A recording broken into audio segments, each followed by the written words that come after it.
Alwana nabo wama obuzibu webuli bano bawoza waliwo abantu abaza okulonda nga sibaawo nze golaba nsula oli ewanaalo ng'owalitataloba bano si wakuno bazzebuzi abakukyalo tuli wano tebanatusaba nga twewandiisa baleeta abantu balala bamulufuma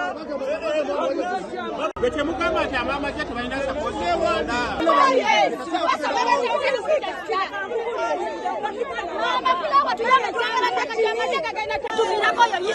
abantu basoma obubi tagenda tuvinako ssebo tetubamanya abasinga kukyalo abantu tubamanyi nga basomba lwaki twakola akalulu k'amazima kalulu kafu balimba fena tukolera muno balimba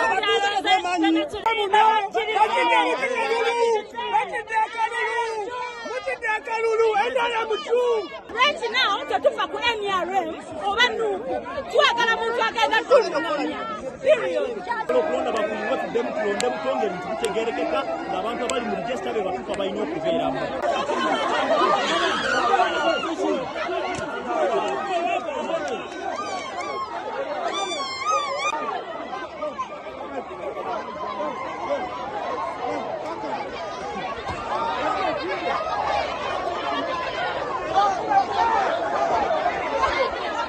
mwagachakanye kalulu mulomba mulate mulina amaanyi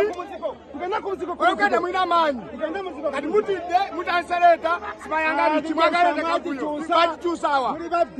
nawe bba omugezi yabba nawe bba kale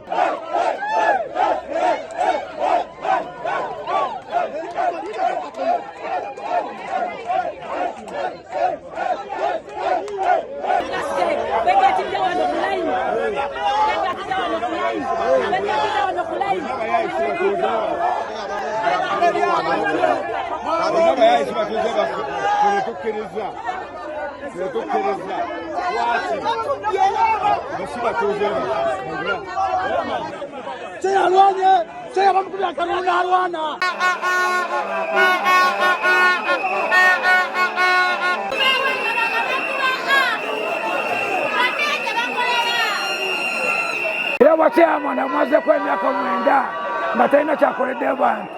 ekyandeese kujjawo bachairman abatakolera abantu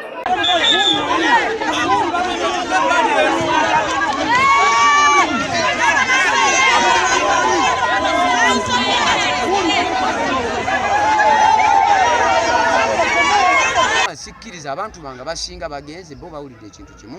nti akalulu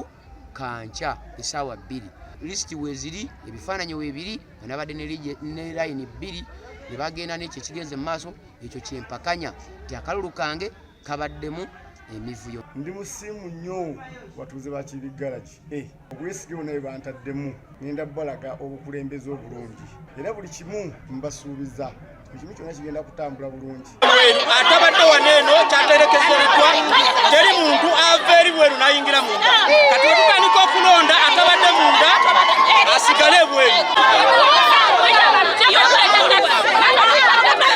abakyumba buli wammwe temutumanyiira bakayiwe abantu obukonge kati benyini abalondesa bawaza abantu obukonge kati bagala tubba kalulu obubbi obugenda mu maaso tubukooye baatubba akana abakyala bazeemu batubye n'akanyero siwani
yabadde akola bulungi Mayanja Muhammadi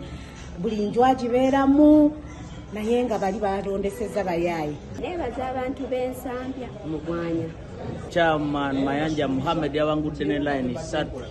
kati oli alina abantu nga 15 kati abamulugunya ayagala basankalanye ate baddemu ate baronde balete bayayi balala banga yalete motoka 2. Amazima amatuufu Tata Jaliya Mayanja Muhammad akalulu akawangudde afunye line zibadde 4 opponent we n'afuna line emu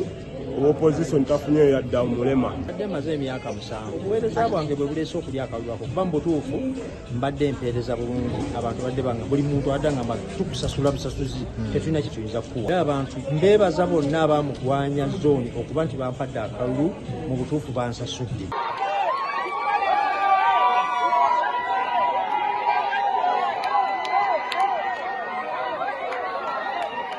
Ndi musanyufu nnyo engeri akalulu gye kagenze mu nze nebadde nesimbyewo verse 1 naye bana nga nsinze so nolwekyo musanyufu nnyo era mpadde ekifo abrisiti naye ekisanja ekijja nze nzija kuba kyamaleero siwana kyesase okujjako ng'oli ye yakola buli kaseera awakana naye omuntu okukubisaamu emirundi 2 mwoyo abadde anziririra okirabira ddala nti abantu bawaddeyo omutima gwabwe okuba akalulu kano. Baddidde ebyalo 2 birondedde mu kitundu ekya ab'emmanga basoose ne balonda ngeno batuyisiza obudde olumaze ab'emmanga ne bavaayo ne bajja ne bambuka ne balonda tulina be tumanyidde ddala batabeera muno waliwo omukazi abeera kumulira ne famire ye alina n'obukulembeze azze naye n'alondera wano ate nga bwe yeewaga nze kennyini mbadde mabega wa kandidate wange mabega bwenti omusajja agambye okunzirako akapapula kange kubanga mbadde nina kyenjogera n'agamba gwe sigenda kukubala nga ndi mabega wa kandidate bwenti ne bakyusakyusa amannya mu register ne baddira abeeri nga be baleetamu eno bibadde byaki badde n'essuubi nti bajja kampa naye ngeri obuyinza nti buva eri Mukama Katonda basajja abansinzi naye nga ndi mugumu ekisanja ekijja abalonzi mbasaba ogubadde gusoose ng'era nsaabadde omuto naye oguddako ekijja n'amaanyi mangi. Ekifaananyi kyakusatu nga nzija ku kaadi eno era nga ndiwanguza so mu byonna nebaza abantu tebafa ku bibiina ku leveni bafa muntu mukozi abantu mbakoledde era abantu bandaze nti basiimye okusinziira ku kibaddewo. Kana akalulu kabannakyalo at the end of the day oli agenda sigala neibawo newe tuneesika tutya tugenda sigala tuli baawamu. Eno nnungi nnyo ddala kukakasiza ddala omuntu oyo nti oba ali mu regisita mwaye ddala munda omwo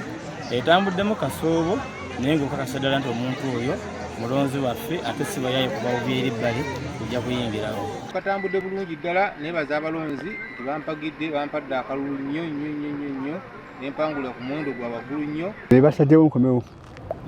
ebanga chairman olina okubeerawo ate bw'oba ogenda ojja kutunira omuntu gw'odumira nantukola ekintu kituufu kubanga nze mbadde mbakolerera nga baliwa nga mbababwerera abasomesa nga bafaaya nolwekyo odde mbyagala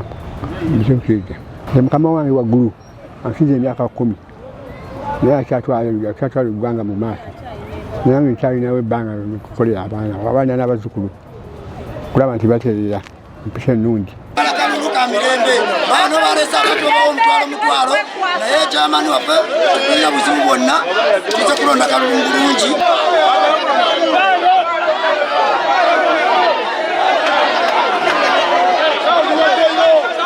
Batange twekalakaasa abantu bano baleese wano sikaffe abantu bano babasomye busomo fa mitwine ebyenjawulo bayaye beerere mbeera eriiwo chairman abaddewo omukadde yayya bayaaye ate obali bawandiika yeyali awandiisa n'agoba n'abalala bali bayize kwewandiisa bw'alaba nga tomusapootinga ng'akugoba. Ndi musanyufu nnyo olw'ensonga kano akalulu ke nnasoose okulaba ak'emirembe ku bwa chairman olw'ensonga ffenna tuli batuuze ba ku kyalo ffenna twemanyi era tugenda kwesalirawo okusalawo okutuufu.